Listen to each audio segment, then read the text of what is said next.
અભય થઈને નિષ્પક્ષતાથી નિરપેક્ષ રીતે વાસ્તવિકતાનો અરીસો રૂપી સચોટ માહિતી લાવતો સત્યની સાથે અભય ટાઈમ્સ। સુરત મહાનગરપાલિકા દ્વારા નોકરીઓ અંગે બહાર પડાતા નોટિફિકેશનમાં માજી સૈનિકો માટે 10% અનામત રાખવામાં આવે તેવી માંગ સાથે માજી સૈનિકો દ્વારા મેયરને આવેદનપત્ર આપી રજૂઆત કરાઈ હતી।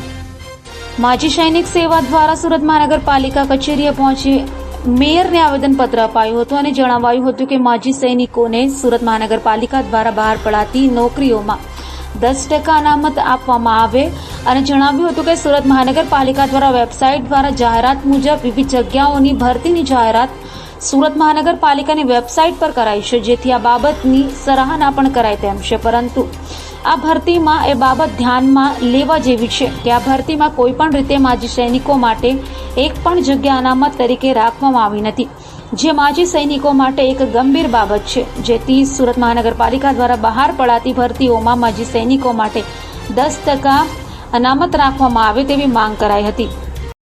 સુરત જિલ્લા પ્રમુખ મુકેશભાઈ પાટીલ, આજે અમે જે આવેદનપત્ર આપવામાં આવ્યું છે એ અમારા માજી સૈનિકોને 10% અનામત મળવું જોઈએ।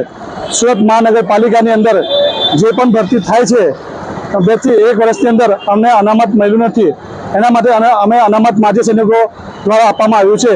સુરત કમિશનર અને સુરત મેયર સાહેબને આપવામાં આવ્યું છે।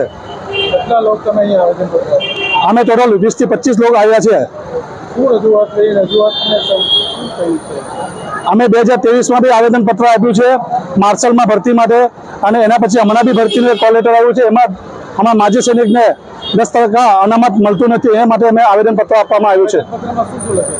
આવેદનપત્રમાં એ લખ્યું છે કે અમે 2023માં જે આવેદન આપ્યું છે એના પછી અમને માજી સૈનિક ભારત સરકારના બંધારણના હિસાબે અમને આવેદન મળવું જોઈએ, અનામત મળવું જોઈએ, એ મળતું નથી અમને। નહીં મળે તો તમે આગળ? અમે નહીં મળે છે તો અમે ગાંધી માર્ગે અમે આંદોલન પર ઉતરશું।